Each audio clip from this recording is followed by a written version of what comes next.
Welcome to Make the Grade with the Success Doctor, Stephen Green, where you'll discover actionable strategies to help your student to reach their academic goals, to excel at standardized testing, and to plan for the college admissions process painlessly.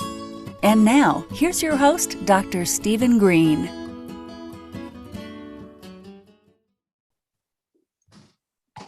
Hey, everybody.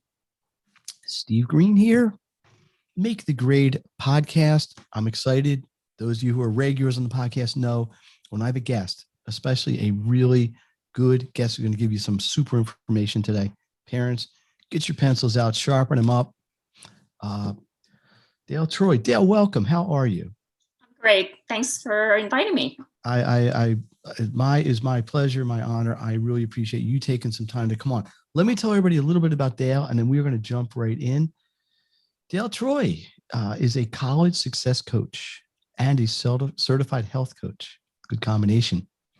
Parents hire her to help their children transition successfully from high school to college. I know that's an issue. Dale's experience in helping college students started with her own 3 daughters. All 3 of her daughters graduated from Yale College, which is and she's a graduate of Yale and Yale Law School. Man, a lot of Yale in your family, Dale. Dale helps students get good grades, make great friends, stay healthy, both physically and mentally at the college level. Did you know the freshman dropout rate is 30%, 3 out of 10? Wow. Dale's College Success Formula program protects parents' college investment by setting their children up for success in the start of their freshman year. The program helps students implement the habits and skills they need for academic and social success, as well as physical and mental health. Her mission is to give students confidence in their ability to handle college by teaching them strategies that reduce their daily stress and enable them to thrive. And I know Dale's got some giveaways that we're going to talk about, but 30%, that's pretty high. Now, that's nationally, right? That's not just at like some real cutthroat pre-med factory kind of colleges, right?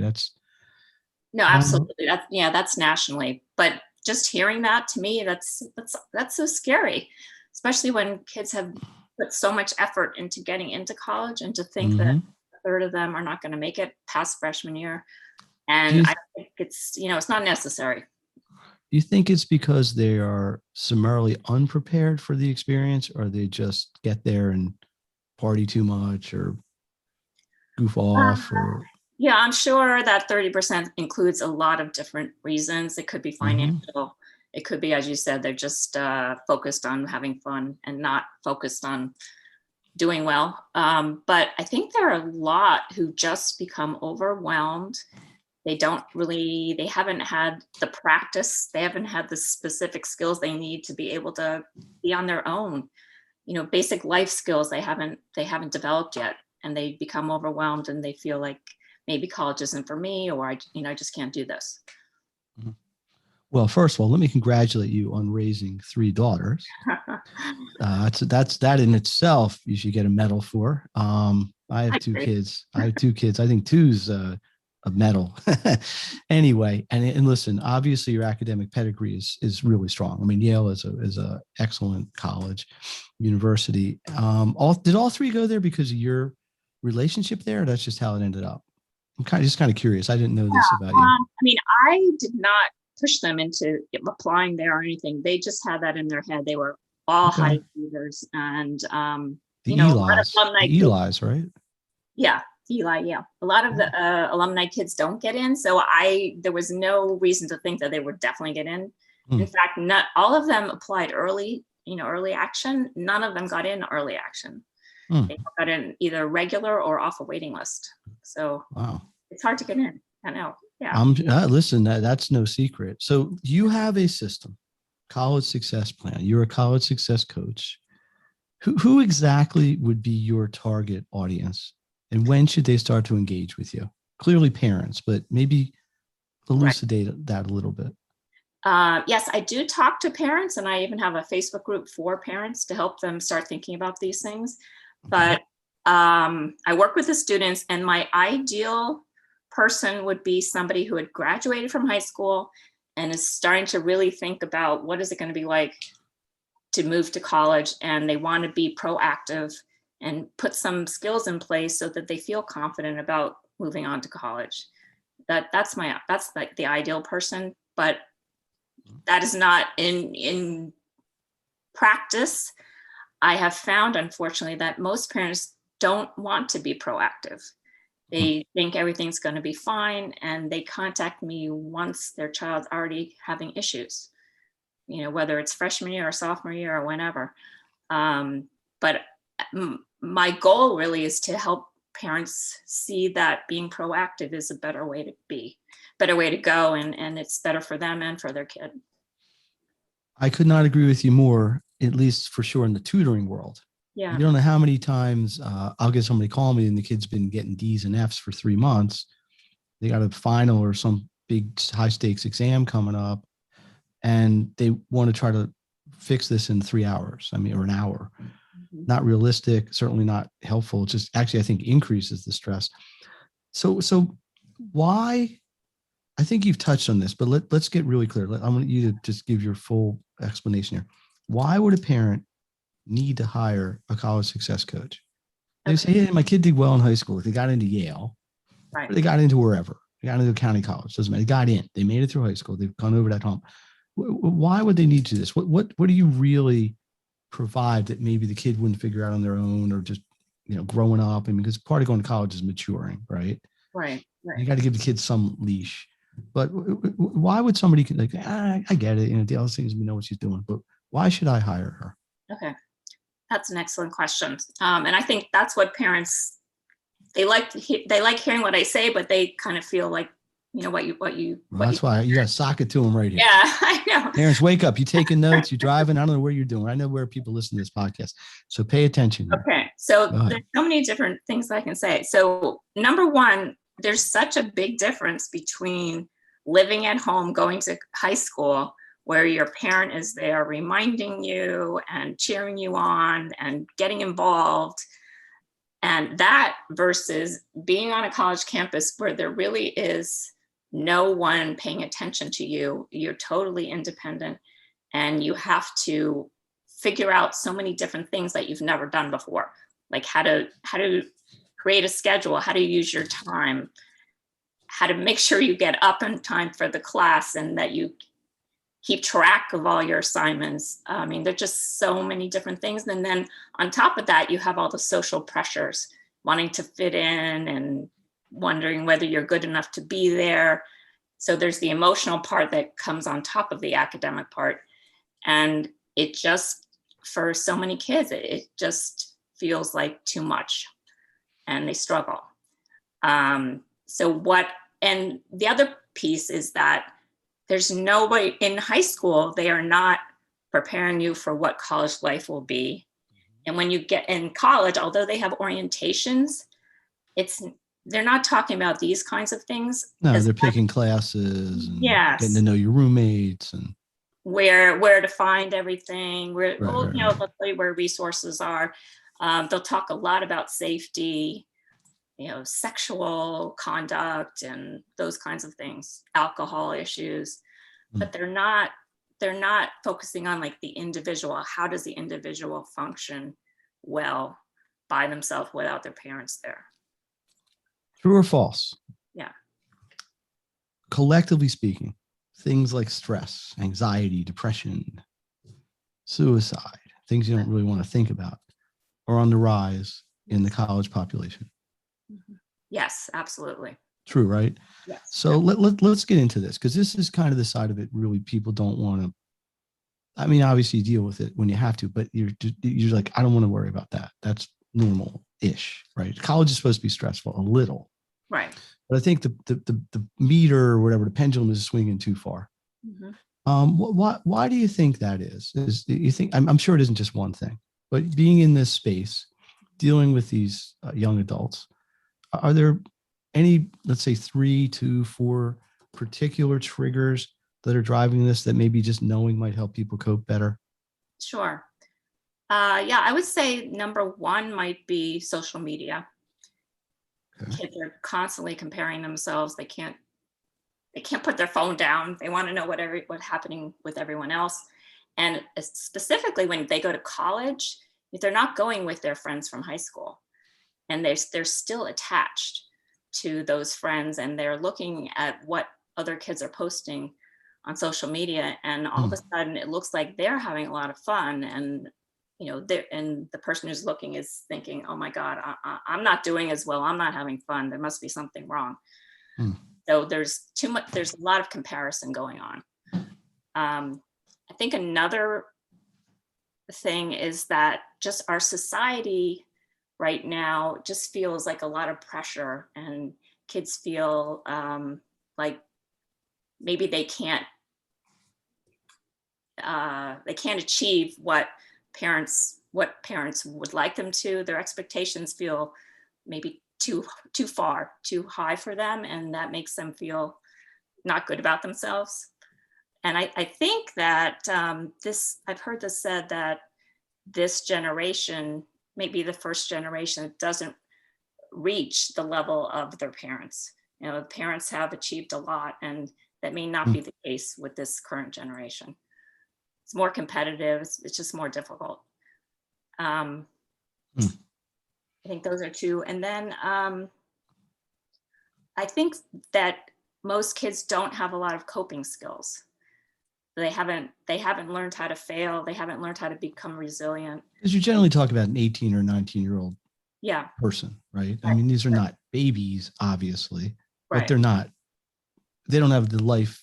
They're not. I don't know what word to use. They don't have the life experience. They've been kind of jaded in the sense, like us, slightly older people. I mean, I'm 28. I think you're about the same age as me. But, let me ask you something. That do you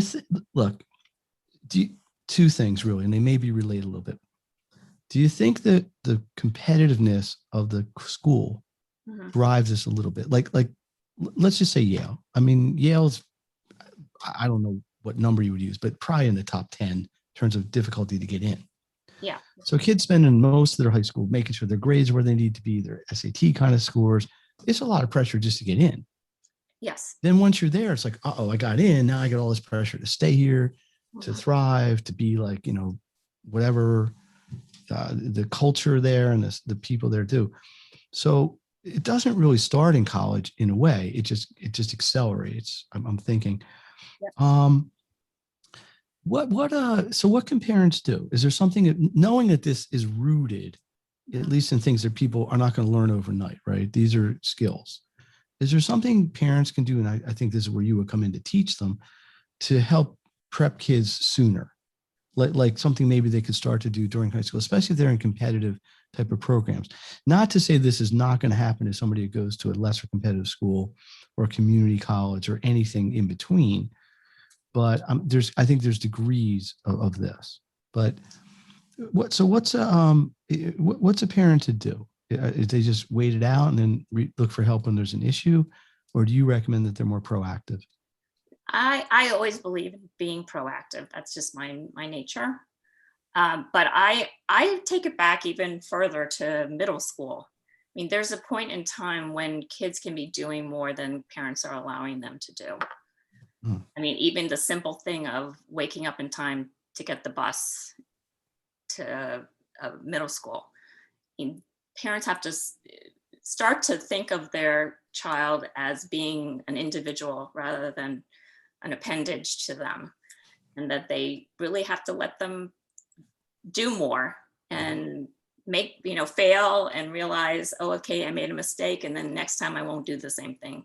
I missed the bus, but now I know I really have to pay attention and get up as soon as my alarm rings. So you have age appropriate stages where you can start to introduce things like clean your room, right? It doesn't necessarily have to all be academic, right? Right. No, exactly. No, and a lot of it's not academic.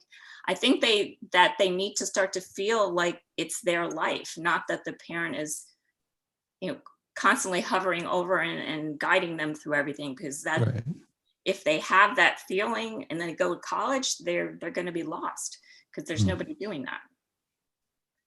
Hey, my guest is Dale Troy. Dale, you're in Connecticut, right? Yes, I am. I don't know isn't that the Nutmeg State or something? It's like a weird. It's the Nutmeg State. The Nutmeg State. I don't know where that came from, but whatever. We can talk about that later. Dale, the college success coach, tremendous things that she's offering. This is the Make the Grade podcast. Our mission is simple: provide parents and others with actions, game plans they can use to maximize their education, to maximize their success. And we got some good stuff going on here today. Let's talk about this. So without giving away the shop, because you are selling a course and you are supporting people, what would you actually do? So let's say I come to you and say, Dale, man, my kid's struggling. They're not hitting the grades they think. They're feeling depressed. They're not making friends. Whatever. They're losing weight, gaining weight. I don't know. They're just they're just not feeling it. Like I really feel bad because I want them to enjoy college. And by the way, I'm paying $48,000 for them to be there. Where would you start? What will be your first step? Yeah, well, my first step is actually to do an assessment. I have a questionnaire that gets to the root of what is going on. What are the issues that they're really having? Because they as you said, they could be any of those things that you mentioned. You should say that, because in my business, guess what my first step is? What? An assessment. Assessment. Oh, great. Two geniuses with the same idea. Can you believe it? Yeah. Can you believe it, people? High five. Okay. Yeah, there we go. Virtual high five. Dale, I am not in Connecticut. I was not able to travel to do this. We're doing this remotely. Anyway, okay. So you start with an assessment. So in other words, getting a baseline. Yes. Where they are, where the comfort is, where the lack of comfort is. Then the assessment turns into. Yeah. And then, I basically figure out what they need to work on. And I will tell you that for most students that I end up working with, it's all about, or it's mainly about time management, how to use a planner, how to schedule their day, how to make sure everything gets done, how to stay organized, all of those kinds of things. They're just all over the place and not in control of their life there. So that's really seems to be the most difficulty that students have. So you're espousing the idea that sort of creating a structure, in turn produces a comfort. Yes. Of some level, right? I mean, look, I had this guy on my podcast who wrote this book here. Can you believe it? Oh, it was me. Yeah. It's my own podcast. Yeah, no, we are very kindred spirits here. I wrote a whole book on time management, which we can, this is not about me. I want this to be about you, because people who've listened to this know this. So what you're saying is things I've been trying to tell people and continue to is you need it. And structure does not necessarily mean limiting. Right. It doesn't mean you can't be flexible, but you have to have core principles of what you do. You can't have 15 systems. Stop it, phone. See, it's a live experience here. Somebody's trying to call me. No, you can't be on the podcast today. Dale's on. Okay. Now, you structure does not mean inflexible. It doesn't mean intractable. It just means a baseline, right? So on any given day, you got 3 tests in a day. You're going to behave differently than if it's kind of a regular, just go to class sort of day. I'm going to think how to ask this. Compliance level, right? Mm-hmm. So you say that you start working with a student and you say, listen, we got to get you a calendar. We got to get you a planner. Let's start getting all the stuff in there. Right. The students generally take to this. I mean, nothing against I know credibility wise, but I listen, I got 2 kids. Yeah. I wish they'd listen to me more, be honest. Well, but sometimes they do. It's not 100%. But I mean, sometimes people don't do what they even know is good for them because it's not popular. It's not cool. It's like what you said about social media, right? People's comparing each other. People are comparing themselves to each other. So how do you motivate? I want to ask it that way. Mm-hmm. How do you convince somebody that something that you know and probably their parents know is good for them and get them to do it without feeling like they're being told to do it? I'm asking that in a way. No, that's a great question. I think by the time there's a couple things. One is you're right. They're much more likely to listen to me than to their parent. I have had parents say, I've been telling my child to use a planner for the last 10 years. They refuse to use it. They're like amazed that I can get them to use it. So one thing is I'm not their parent. The other is when they're coming to me, they know that they have a problem and they do want to solve it. So there is an incentive to do what I say because I'm telling them it's going to work. And then once we start implementing the planner and creating a schedule together, I'm helping them create it. So it's not like I'm just saying, okay, go create your own schedule. I'm working with them very closely on that. And I'm also staying in touch with them through texting and to make sure that they are following it. And if it's not working, let's fix it. And then what I think what really happens is pretty quickly they start to feel better. They start to feel like, oh, wow, I actually got all my work done today and I have time to go socialize. Or, I did much better on the quiz because I actually had time to study for it. And I might have studied for half an hour right before I went into the class. So they're seeing the positive results of doing it, and they want to keep. And then it spirals up, which is exactly what we want. It's what you're saying is so interesting to me, because this is so similar to what I see in the academic piece, and in the what we call in the academic side, kind of the executive function piece. I'm a little old school, so that term wasn't used when I kind of cut my teeth, but now it's what they call it now. I know you got some things that you offer, right? You got some like giveaways and things. Let's talk about them. How can people get to know what you do, and how can they access it? So I'm like, hey, this is intriguing. I really need to talk to this person. What would be the first step? They go to daletroy.com. Is there such a thing? No, close. Talk with Dale. Right? Talk with Dale. Talkwithdale.com if they want to talk. Talkwithdale.com. DALE. DALE. DALE. That's a free call. They can also access my free guide, which I assume you're going to put the link to. I am definitely going to put. In fact, I have a copy of it here, and it's very colorful. It's really very nicely done. Oh, thank you. Get your free guide. This is exactly the title. If you're on a video, you may or may not be, but get your free guide, 6 Secrets to Successful College Experience. And it's pretty light reading. I mean, you can probably get through it in 15 minutes or less, but that's important, right? Okay, so it has the basics in it. It has a little bit about time management, about goal setting, about having healthy habits that are going to make you feel good physically. A little bit on stress management. Has a sampling of a lot of the things that I work with the students. You want to share any case studies, like success stories you've had? Sure. Kind of thing. I'm kind of curious if clearly, respect confidentiality and all, but can you kind of bring this home? Because maybe this is something people can relate to very directly. Wow, that was the same with my kid or whatever. Okay. So this is the one that came to mind is one that I really feel so good about. This was a girl who went to college last year, during the pandemic, different state. Her college sent her home after like 2 or 3 weeks because of the pandemic. They decided they couldn't have people on campus. Virtual. So her mom was very concerned. She said, I don't know if my daughter will want to do this, but let's try. So she came, what I really remember, she came the first meeting with a sweatshirt on with the hood, very covered up, very closed. And I could tell she was reluctant, but I didn't let that bother me. We had a nice enough conversation that she said, she would work with me. Well, what happened over time is not only did she not wearing a hood, but she's, fixing her hair and making herself look better and being much more lively and friendly. I taught her how to create a schedule on the planner. I even did a little tutoring for her with math, because math was not her strong subject. I got her to change how she was eating and to add exercise into her day. She was feeling very lonely, so we figured out how she could connect with some friends on a more regular basis so she wouldn't feel alone, because she was doing college from her home.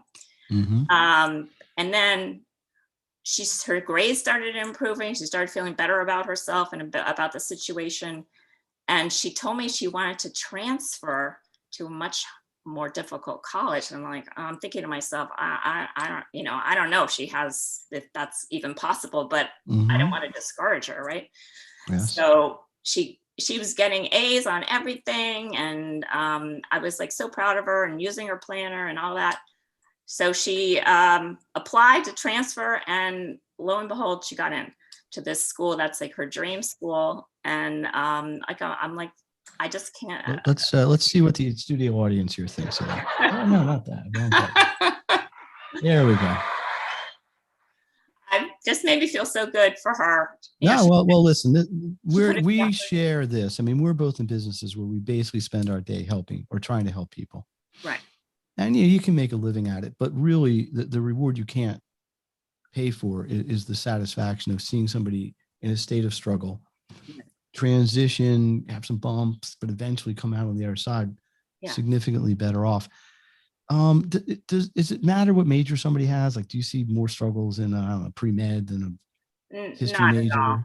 Okay. No. And I will say it doesn't matter what school they're at either, because even if they're not at like one of the most competitive schools, I have had kids from every level of school. So it's really not about the school as much as about who they are as a person and how, what their individual, what they've developed over the years. Yeah. This is the Make the Grade podcast. My guest, Dale Troy, the college success coach. We're talking about getting your kids 100% really kind of in the groove in college. That's my term, not hers. She might have something a little more technical, but I think that's the idea. Kids are going to struggle. It may affect their social life, their academic life. And this is all about actions. That's what this podcast is about. So if you want to reach out to Dale, talkwithdale.com. She's got some great giveaways. You can certainly stick your toe in before you jump in the deep end with her. Dale, do you reach a point, because this happens in my world, where it's beyond what you or I might be able to handle? Like there's a point where I got to say to a parent, listen, this requires a psychologist or a psychiatrist or like somebody who's much more professionally credentialed, I suppose, to deal with this. Is that something you're on the lookout for? Absolutely. I have suggested that to parents. Okay. And when I felt like, I often actually work in parallel with somebody who's. Yeah. Well, that was my next question. Yeah. They're already using a therapist, but what I'm doing is totally different. But there are situations where they don't have a therapist, and I feel like I've gotten as far as I can. I look at what you and I do as sort of functional, as opposed to certainly medically therapeutic. Yes. But when you're dealing with a social cure, like a therapy, or something like that, it's it's so in between because there's so many layers. And yes. Hey, let me. We're gonna wrap up in a sec, but your husband didn't go to Yale? I mean, was he a slacker? Yeah, he did. Oh, he did. Okay. Well, you didn't say that. You only told me about yourself and your 3 kids. That's where we met. Okay. So okay. I was a little worried. I didn't know if you were like, he was like upgrading by getting with you, or not at all. Well, good for him. So he Yale. I didn't realize Yale was such a place. You want to meet nice people, you go to Yale, right? You got any pets that went to Yale? You got a dog or a cat that went to Yale? No, but the bulldog is their mascot. That's right, the bulldog. That is right. And I love dogs, so that fits in too. Well, this is good. So you went to law school, but you're not involved in the legal world, I guess. No, I practiced for a short time, but I like working with people, and it was more about documents. But I was a headhunter for lawyers for 10 years, so I was a coach in a sense. So sort of a recovering lawyer, as some people like to. Yeah, exactly. I guess maybe sarcastically say, but we are never sarcastic on this podcast here. Is there anything we left out? Is there anything you want to share that maybe we just haven't gotten to yet in our chit chat? I just want to emphasize to parents that your kids are capable of being in college and functioning well and graduating. I think that they just don't have the skills. And sometimes I like to compare it to something like learning to drive. I mean, there's skills involved in practice. Absolutely. You can't just expect them to, get in the car and drive. So I think it's we're just missing something as a society, just thinking that every kid can just go from high school to college and it's going to be fine. Do you find, let me ask you this. I'm sorry to interrupt you. Yeah. Do you find, I had a parent who claimed, maybe that's the right word. A lot of kids go to camp. They go to overnight camp, sleepaway camp, call what you may. Do you find that kids who do that, or maybe have done teen tours, I don't know what, regionally what people would call these things, are better adjusted? Like if a kid went to overnight camp for 6 years, 6 summers, is accustomed to being away from home, presumably would have more independence or less reliance, which are not necessarily the same thing, but probably coexist. Is there any data that kids who've had those experiences or adjust more easily?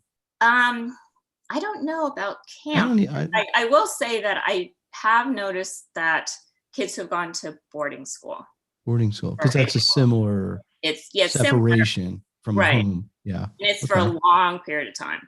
Whereas camp is so short-lived, it's hard. And it's all about fun. I think it's a little different. Yeah. They've been to boarding school and they've had to perform academically. It's definitely a help going to college, but college is still like totally different from boarding school. And there's a lot of structure in boarding school. I mean, two of my girls did actually go to boarding school. Mm. So I know it pretty well. So I think that helps with the just basic kind of adjustment. And if your child is going to be homesick, if they've been to boarding school, that's probably going to not happen. Let me go to the opposite end of the spectrum, because I have a big population of homeschooling parents. Okay. Which is almost the reverse, because they don't even go to. I'm not judging this at all. Right. They don't even have the socialization often of a school, like a public school or a private independent kind of school.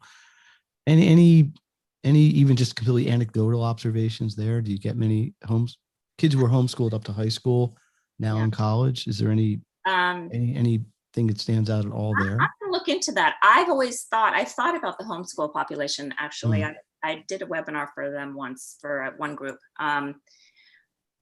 I would think that it's going to make it much more difficult in the sense, just as you said, because they haven't had the social experience. In theory, it would seem to. Yeah. And they really, one key to feeling good on a college campus is to surround yourself with a lot of people who you feel comfortable with and feel supported by. If they're kind of more, the flip side might be they may be more accustomed to working independently. So they might have some of these time management, kind of personal responsibility for their education, especially older. You don't expect a fourth year grader to do this, but it's interesting stuff. This is a still waters run deep kind of thing, right? It's there's a lot of layers of the onion we could peel back. Last chance. Anything we missed? Anything you got? Anything coming up? You got like a webinar, a workshop? We are here in the summer. I'm not sure when people might be listening to this exactly, but so we're kind of in between. Most kids go back to college in a month, right? Yeah, I've been doing other podcasts and so forth. I would encourage any parent who is concerned about their child going off to college in the fall.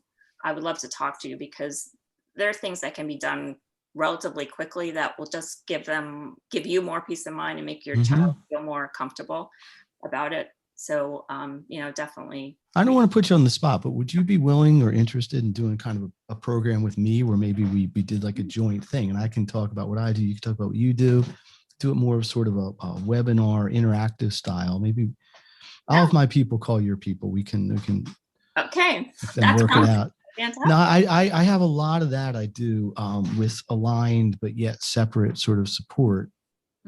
Those of you who've listened to the podcast know every September, what do I do? Oh yeah, right, Steve. Yeah, every year I do a back to school workshop. Okay. Did it live for many years, had to do it virtual last year. Not really sure where it's going to go yet in September. I got to decide really soon. I got to hold on a hotel room, like not room, but like banquet meeting space. I don't want to do it in a room, room. All right. Any what do you do for fun? You got any hobbies you want to share? I love dogs, so I spend a lot of time with my dogs. I love movies. I love eating, going to the beach, all the kind of basic stuff. But so you take a picnic basket and a tablet and you watch a movie on the beach. Your perfect day, sounds like. I suppose, but it would be kind of sunny on the tablet, right? Yeah, maybe you get an umbrella, maybe it'll work out. But my greatest, what I love to do really is help kids. Yeah. We share that. I think it's maybe why we have a simpatico. Yeah. Any particular kind of food? Is there like a specialty of food in Connecticut? I don't know. Like New York, sort of famous for pizza, I guess, and Philadelphia, for better or worse, for cheesesteaks. Is there like a Connecticut? Anything maybe. Connecticut that homemade ice cream, maybe. Homemade ice cream. Okay. Well, that's nothing wrong with that, right? Yeah. I like vanilla. My favorite flavor of ice cream is most boring flavor of all. Vanilla? Yes, my favorite flavor. I like French vanilla, but that's pretty boring. Coffee ice cream. I don't drink coffee, but coffee or toffee? Coffee. With a C. Coffee with a C. Interesting. Yeah. Yeah. I live in a house where everybody else eats chocolate, or chocolate, as they sometimes call it. Yeah. So I don't have to worry about anybody eating my vanilla. I don't say, hey, you ate my vanilla ice cream. What the, if you run out of it, at least go buy more. I don't have to worry about that in my house. Well, Dale, listen, I want to thank you personally for taking the time to participate in the podcast. I want to thank you for providing everybody with some, I think, really topical and important information. And trust me on this, because I see this academically every day. This is stuff you need to plan ahead for. This is not something where you want to get caught with a big problem that could have been mitigated and maybe even eliminated completely with an earlier intervention.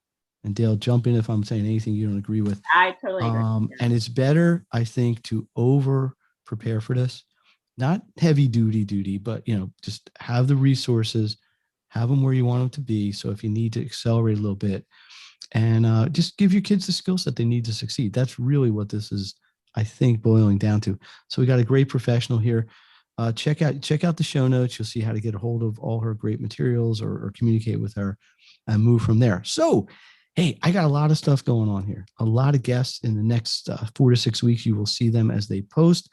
If anybody out there wants to be on the podcast, yeah, it's happened. Some of my guests have been listeners. Incredible. Yeah, it's like kind of graduating in a weird sense. Just reach out. Most of you know how to get a hold of me. sgreen@makethegrade.net. That's green with an E on the end, not the color, because I am extra special. Or you can go to the website, makethegrade.net. Dale, plug your website real quick, because we haven't really done that properly. Oh, yeah. It's www.crushcollegestress.com. Crush College Stress. I like it. Name. Yeah. Metaphorically and literally. So, all right, we are going to wrap it up. Thank you again for listening, everybody. Let's have one last show of appreciation here. Ready?